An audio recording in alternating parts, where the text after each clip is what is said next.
When I began studying at Chutz Chesed, we had a teacher who is still our teacher, Rav Dror, and he would talk about Yisurim. And I remember after one of his shiurim on Yisurim, the difficulties that we have in life, he had mentioned that if a person doesn't feel any Yisurim in his life for 40 days, it's a bad sign. It kind of means that you're a rasha, you're an evil person, and God is ignoring you, because one of the ways God helps us get close to him is through Yisurim. And I went up to him and said, Rav Dror, I don't think I've had Yisurim for 40 days. I said, my life in general has been a very easy life. I was given a good parents, a good family. I went to good schools. I went to a Hebrew school from first grade through ninth, and then to Yeshiva University for university. And everything was good. And he explained that Yisurim can be not necessarily real things that are really tragic or dramatic. They could be small things. It could be like putting your hand in your pocket and looking for a quarter, and all you find are pennies and dimes. And that's a Yisur. So I was a bit relieved. And it seems that in today's life, things are very, very difficult. And people suffer from many, many Yisurim. Shlom Bayit, Parnassah, almost everything is difficult. Moving to Yisrael, to Eretz Yisrael, is not an easy thing to do. Living in Eretz Yisrael is not an easy thing to do. It's full of Yisurim, difficult things. And we learn that we should not be afraid of these difficulties, because God is present in these difficulties. God is there. I was thinking before that when I was studying with Rav Arish at the yeshiva, there were many times that we would receive emergency warning that Rav Arish isn't doing well and that we should pray for him. And then you'd find out that evening Rav Arish was giving a lecture in Chulon or wherever he gives his lectures every week, a busy schedule, and he seemed okay. He was well enough to give a lecture. And I figured out that, before I spoke, that there's another kind of Yisurim. There seems to be a Yisur, a difficulty, that a person takes upon himself and says, I'm going to do something that I've never tried before, and it might be very hard for me, and I need help. And I want the student body, I want all my Avrechim to pray for me. As an example, we have in Megillat Esther that when Mordechai came to Esther and said, you have to do something, all the Jews are in danger. And Esther said that before I do this difficult thing, I want you to tell the people to fast for me, pray for me, in the case we had before with Rav Arish. And these are Yisurim that we take upon ourselves. Now, my life, I've spent my life trying to avoid Yisurim. I was a collector.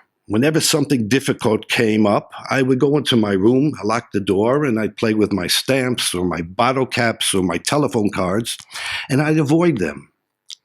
And I seemed to get in the habit of doing that. When I was in university, if it was something difficult, a difficult course, I would just change my course and study something else and say, give up on the first thing, it's not for me. Or jobs. When I looked for jobs, I would find jobs that were relatively easy, that wouldn't require homework at night or my going home so that I wouldn't be able to be with my wife and children or watch television. I'd always try to avoid Yisurim, hardships. And one of the things I tried to do recently is to do this second thing, which says, life's easy. And it's not supposed to be. Life is supposed to be a challenge, and these challenges are good because it brings us to God. So every year, one of the biggest yisurim that I do is I go to Uman. Uman is one of the most difficult things for me to do each year. A lot of people look forward to it and can't wait to get there. And I have nightmares about a month before Uman, or from the time I buy the ticket and say, why did I do it? And why is Uman difficult? My life is easy. I have a nice bed at home. I have a nice wife. I have family. Chagim I usually spend with the family. We eat well. We sleep well. Our shul is the most beautiful shul on Dafka, on Rosh Hashanah. All the chazanim do their best. They compete with one another to see who can make the tefillot more beautiful and more suitable for the Chag. So what I'm doing is I'm leaving, we'll call it Gan Eden, and I'm going to what I look at as being one of the most difficult places in the world. Why is Uman difficult? In Uman, number one, a lot of people go there without food. A lot of people go there without really knowing why they're going there, trying to find out what Uman is about. And they live in rooms, sometimes with 10 or 15 people, 10 or 15 beds in the same room. Not even enough room to open a suitcase and leave it open at times. Or getting to the room late and having to say, oh, that's the bed that's left for me. And you try to get to your bed and you have to jump over clothing and streimels that are all over the floor. And it's just not easy. Now, what happened to me this year, I won't talk about last year when we didn't have any clothing. Our clothing got lost. But this year I went there and we tried to do everything easy. We decided that we're not going to go straight to Uman this year. We're going to go to Mezerbush. We're going to go to the Baal Shem Tov. There are only 300, 350 people there. It's quiet. There's a new hotel there, and maybe we'll, instead of going into the old place, we'll go into the new one. 2 in a room with toilet and shower in your room and even a closet. And we did that. And we had a beautiful tefillah at night, Karli Bach Minyan. Everything was beautiful. Everything was easy until we were ready to go to Uman. And the rain started falling. It was difficult. So everything was nice over Shabbat until the rains began leading us into Uman. We got to Uman in the middle of the night. It was still raining. We didn't know exactly where we were sleeping or how to get there or what room we were in. So we all went our own way. Actually, what happened here was making things easy made things actually more difficult in Uman. We didn't have a chance to prepare ourselves for 40,000 people, for crowds in the streets, for noise, for not being able to get into the Tziyun to see the Rav. And even as a Kohen, being able to see the Tziyun from across the street with all the people out on the streets. Erev Rosh Hashanah, I decided that the place to be, and we were told the place to be is where most people are davening. And I went to the Tziyun. I went to the Klois, the big synagogue. About 7,000 people praying there. And I got there relatively early. Of course, I found a seat. But I noticed that the 2 seats next to me were unoccupied, and they had the same name as the seat where I was sitting. So I figured, and I waited and waited and waited. So maybe they didn't come. But about 15 minutes before Tefillot was supposed to begin, the 2 sons came and he said, oh, our dad's coming in another minute. You're going to have to get up. And by then, even the aisles of the Klois were filled with people. And I don't have good feet. I can't stand for the whole tefillah. So I walked out of the door onto the porch behind the Klois, and there was a minyan forming there too for tefillat mincha. And it was raining. And that porch filled up very, very quickly, pushing me and my feet out towards the rain. And I said, Hashem, I guess you don't want me to daven here. And I remember that the year before, when I didn't like the davening so much in the klois because I wasn't prepared for it, I thought that when he told me there's a break in the middle of the day in the tefillah from shacharit to, they told me that's for people who didn't have a chance to go to the minyan, to go to mikveh in the morning. And see, but they didn't tell me that's when people go out for a kiddush. And I went all day without food. I just sat there and waiting and waiting and waiting. And by the time it was 3:30 in the afternoon, I was ready to faint. So the following day, I went to the shul of the Maharash from Yavniel. And the tefillot, they were beautiful. There was a choir, there was singing, there was room to stretch out. And I enjoyed the tefillah. So I said, okay, I'm going to go there. And I'm heading from the klois to the Maharash shul. It was packed. There was a shiur going on there, I guess in honor of the Rav who passed away after Rosh Hashanah last year.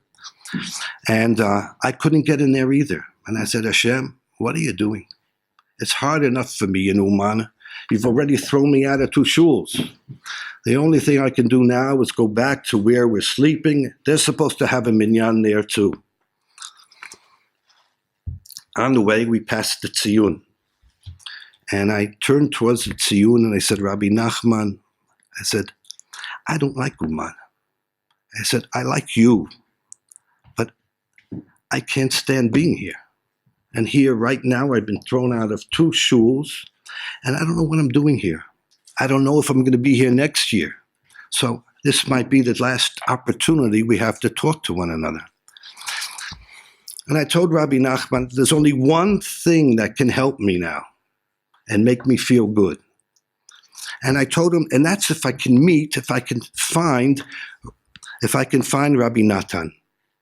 I said, not your Rabbi Natan. I said, my Chevruta Rabbi Natan. I need him. He is able to help me. And I began continuing walking down the main road back towards where we were sleeping that night. I said, please Hashem, I said, I need Rabbi Natan. I need Rabbi Natan. And 2 or 3 minutes went by, nothing's happening. Until I remembered a discussion that I had at lunch with my other Chevruta, Yosef. And we were talking about asking things from Hashem. And we said, when you ask for something from Hashem, you have to be precise. You don't tell Hashem, I need money. Give me money. So you have to tell him what the money's for.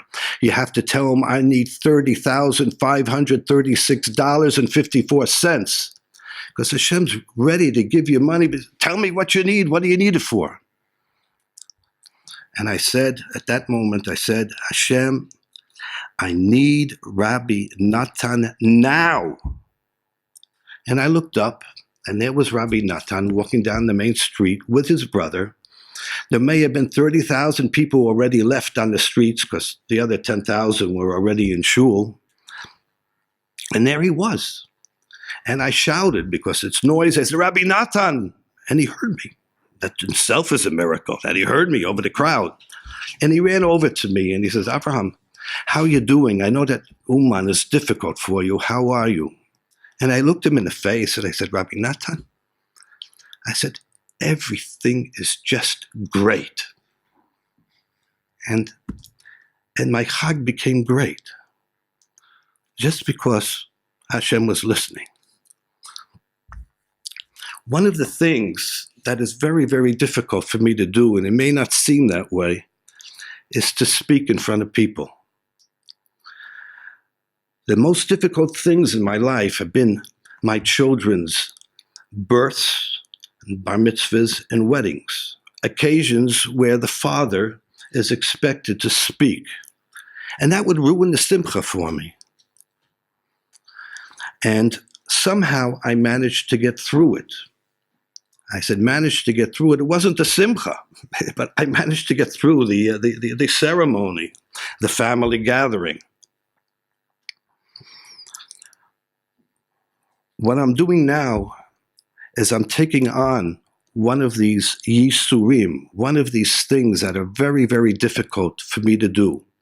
Rav Dror has been asking me to do this for a long time, and I've refused. I've been just chickening out. I'm afraid to do these things. And I'm trying it now. I said, maybe this will help me get closer to Hashem.